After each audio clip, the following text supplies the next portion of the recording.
Adele Branson was a 34-year-old marketing executive living in Nashville, Tennessee. She worked at a big company called Bright Ideas Marketing and was well known at work for her ambitious nature and drive to succeed. Despite her busy schedule, she maintained a warm and friendly personality, which made her popular among her coworkers and friends. Adele loved outdoor activities, especially hiking and camping. She often took trips to Great Smoky Mountains National Park in Chattanooga. She was also a member of a local book club, where she enjoyed discussing her favorite novels by the author Joyce Lehman. Her friends described her as kind-hearted and always ready to help others. She had a bright smile that could light up a room. In June 2010, Adele was planning a special camping trip with her family. She and her husband, Taylor Branson, along with their 2 children, Lucas, aged 10, and Olivia, aged 8, were excited about their upcoming adventure. Adele had already packed their tent, sleeping bags, and food supplies. She had even bought new hiking boots for the trip.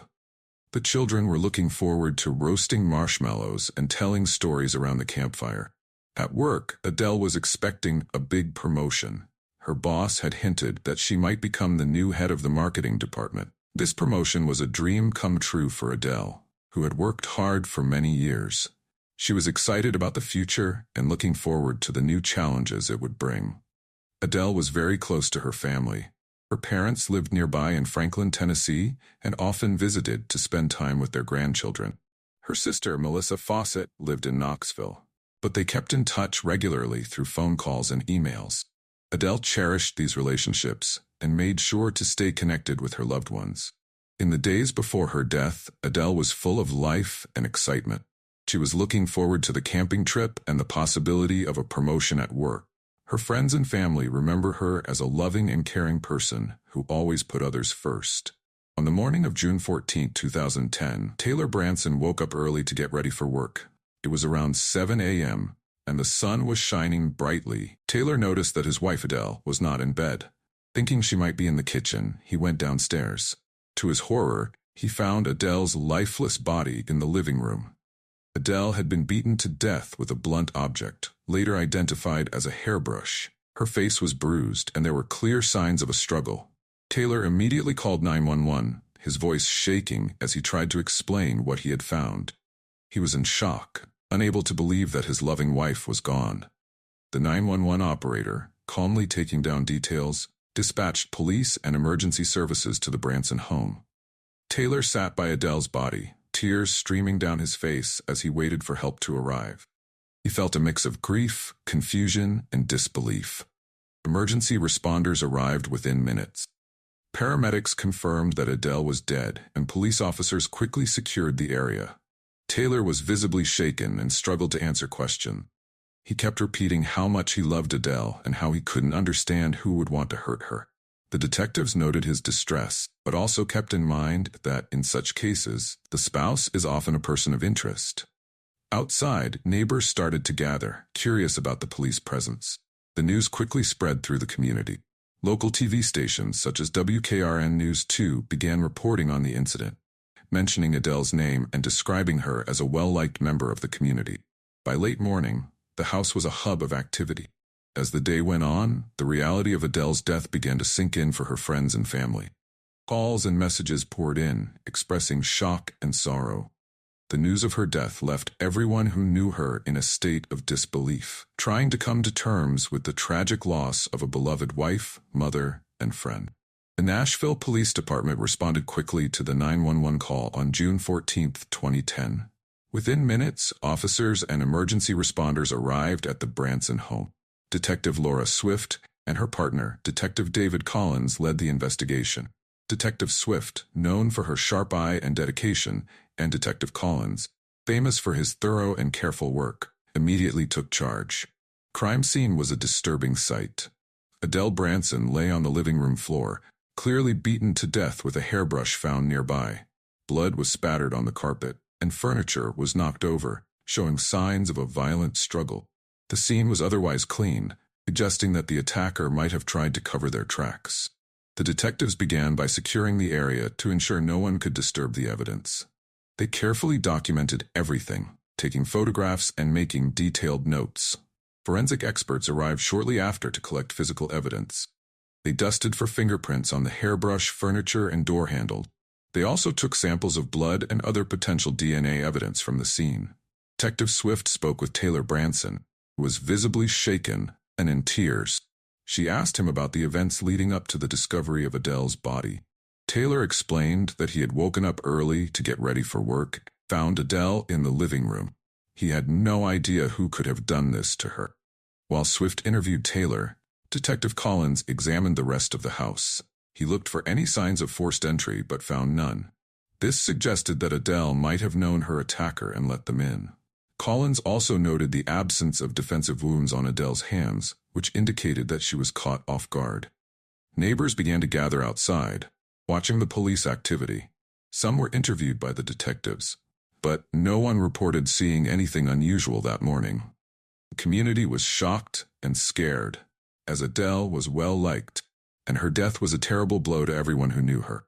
By noon, the detectives had collected all the evidence they could find. The coroner arrived to take Adele's body for an autopsy, which would provide more details about the time and cause of death. Detectives Swift and Collins spent the rest of the day reviewing the evidence and planning their next steps. They knew they had a difficult case ahead of them, but were determined to find justice for Adele and her family. Adele Branson, the husband of Adele Branson, was the first suspect in the investigation. Taylor was 37 years old and worked as a software engineer.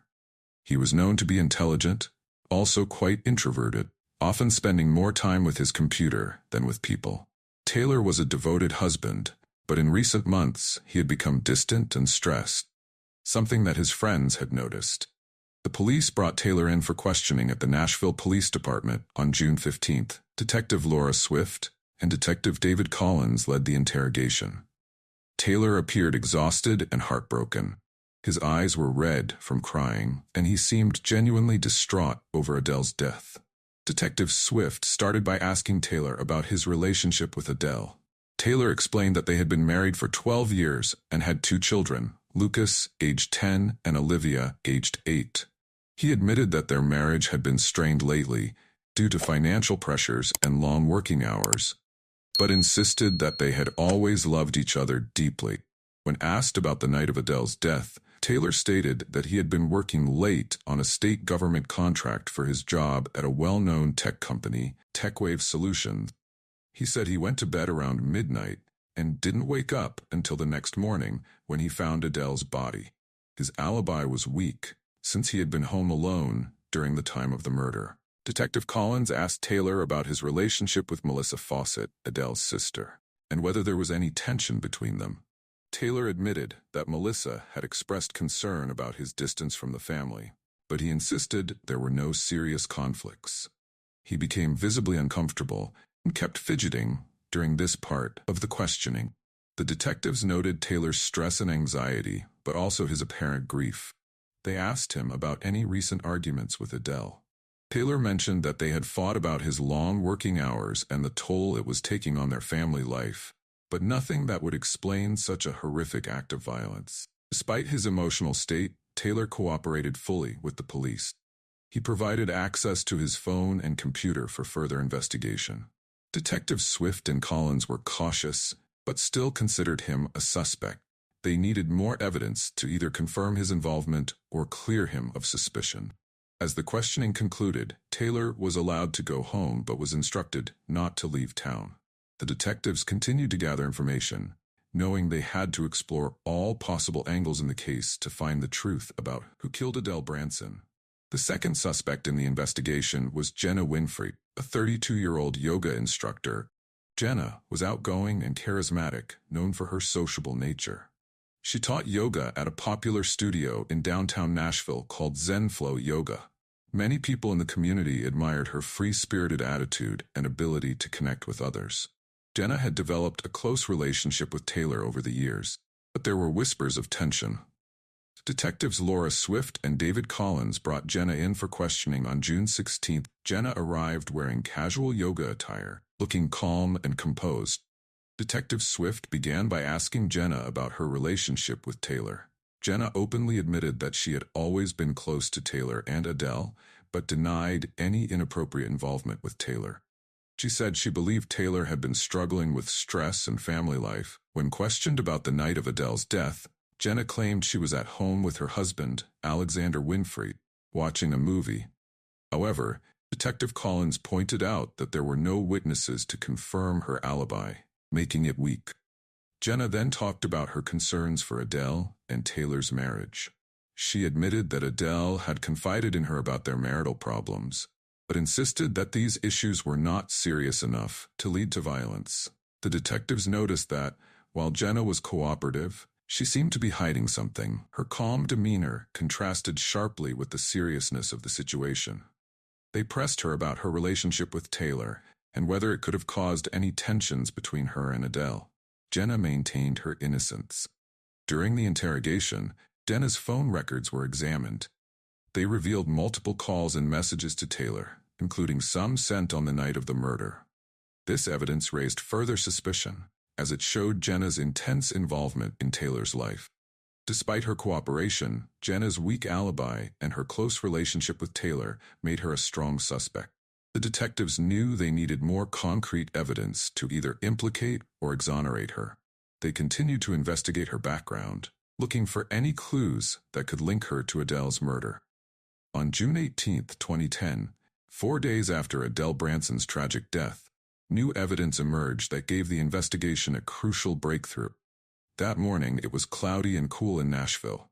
Detective Laura Swift received a call from a neighbor, Mrs. Harris, who lived 2 houses down from the Branson.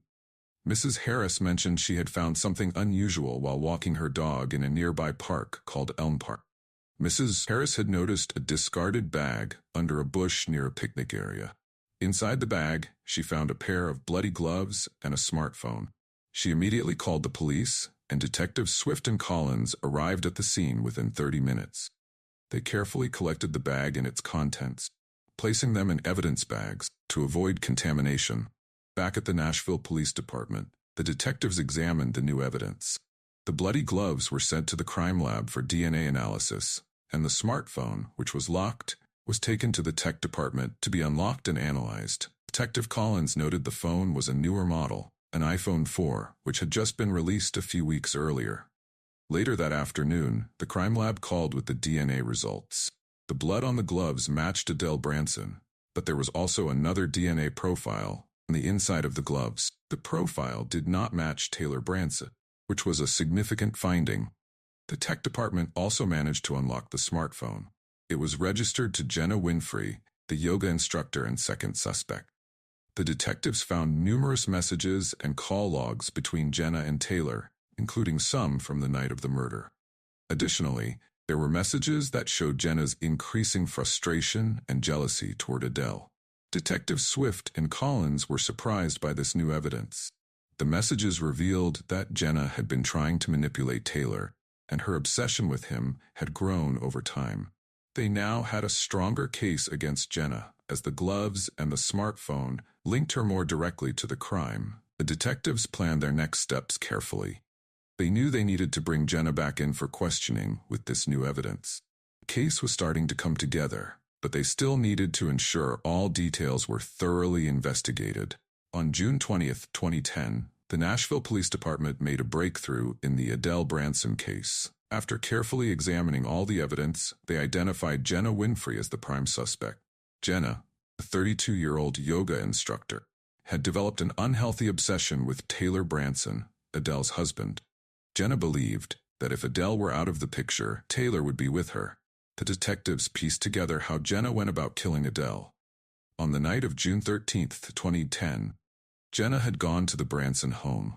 She knew Taylor would be working late and that Adele would be alone. Using a hairbrush, she brutally beat Adele, ensuring there was no noise to alert the neighbors. Jenna then staged the scene to look like a struggle, hoping it would mislead the police. Jenna's motive was her deep obsession with Taylor and her desire to replace Adele in his life. She thought eliminating Adele would make Taylor choose her. Additionally, she wanted to frame her husband, Alexander Winfrey, for the murder, ensuring both her romantic rival and unsatisfactory marriage would be out of the picture. On June 20th, around 2 p.m., Detective Laura Swift and Detective David Collins went to Jenna's home to arrest her. Jenna was taken by surprise. She had been teaching a yoga class at Zenflow Yoga when the detectives arrived. When they informed her of the arrest, Jenna initially tried to maintain her composure but soon broke down, crying and pleading her innocence. The police handcuffed Jenna and escorted her out of the studio. The news spread quickly, and local media, including WKRN News 2 and Fox 17, covered the arrest. The community was shocked as they watched Jenna, a once admired yoga instructor, being taken away by the police. Adele's family reacted with a mix of relief and sorrow upon hearing of Jenna's arrest. Adele Branson was devastated by the betrayal, realizing that someone he knew and trusted was responsible for his wife's death. He struggled to come to terms with the loss and the horrific manner in which it happened. Adele's children, Lucas and Olivia, were too young to fully understand, but they sensed the gravity of the situation. As Jenna was taken to the Nashville Police Department, the detectives felt a sense of accomplishment. They had successfully identified and apprehended the person responsible for Adele's brutal murder. However, they knew the case was far from over as they prepared for the upcoming trial. The trial of Jenna Winfrey began on September 15, 2010, in the Davidson County Courthouse. The prosecution, led by District Attorney Elizabeth Ramirez, 45-year-old known for her sharp legal mind and strong courtroom presence, presented a compelling case against Jenna. Ramirez argued that Jenna's obsession with Adele Branson and her desire to eliminate Adele as a rival drove her to commit the murder. She detailed the evidence, including the bloody gloves and the smartphone found in Elm Park, which connected Jenna to the crime scene. On the defense side, attorney Matthew Scott, a 50-year-old with a reputation for taking on challenging cases, argued that Jenna was innocent and framed by someone else. Scott claimed that there was no direct evidence linking Jenna to the murder and that the police had not thoroughly investigated other potential suspects, including Adele Winfrey. He also suggested that the DNA evidence on the gloves could have been planted. During the trial, Adele Branson's family sat in the courtroom, watching with heavy hearts. Adele Branson, Adele's husband, appeared distraught, often holding back tears. Their children, Lucas and Olivia, were not present, as they were too young to witness the trial's emotional intensity. Friends and community members who knew Adele described her as a loving mother and a dedicated professional, making the crime even more heartbreaking. The jury deliberated for 3 days. On September 25, 2010, they returned with a verdict. Jenna Winfrey was found guilty of first-degree murder. The courtroom was filled with a mix of relief and sorrow as the judge announced the verdict. Jenna showed little emotion, maintaining a stoic expression. Her plan to eliminate Adele and frame Alexander had failed, and she now faced the consequences of her action. During the sentencing phase, Adele's family members gave emotional statements. Adele Branson spoke about the devastating impact of losing Adele and how it had affected their children. The judge sentenced Jenna Winfrey to life in prison without the possibility of parole. The sentence was seen as just by Adele's family, but it could never fully heal the pain of their loss. The verdict and sentencing had a profound effect on everyone involved.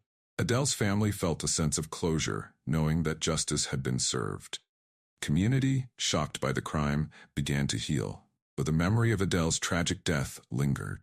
Jenna's conviction sent a message that such a calculated and violent act would not go unpunished. As the trial concluded, those who knew Adele hoped to remember her for the vibrant and loving person she was, rather than the brutal way she was taken from them. After the trial, life slowly began to move on for everyone involved in the case.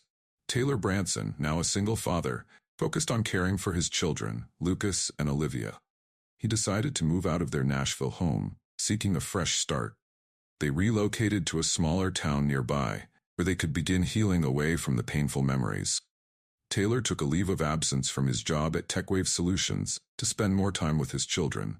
He enrolled them in a new school and joined a support group for grieving spouses, finding solace in talking to others who had experienced similar losses. He also sought therapy for both himself and his children to help them cope with the trauma of losing Adele. Jenna Winfrey, now serving a life sentence without the possibility of parole, was transferred to the Tennessee Women's Prison. In prison, she became isolated, few visitors and little contact with the outside world. Her obsession with Taylor and her misguided actions had led her to a life behind bars, far from the free-spirited yoga instructor she once was. Alexander Winfrey, Jenna's husband, struggled to rebuild his life. He left Nashville and moved to Chattanooga, where he found a new job as a personal trainer at a different gym.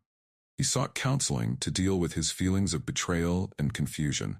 Alexander tried to move forward but remained deeply affected by the events and the realization that his wife was capable of such violence. In the years following the trial, those touched by Adele's life and tragic death worked to find peace and healing. While the pain of her loss remained, they found ways to move forward, carrying Adele's memory with them and striving to live their lives with the same warmth and determination she had shown.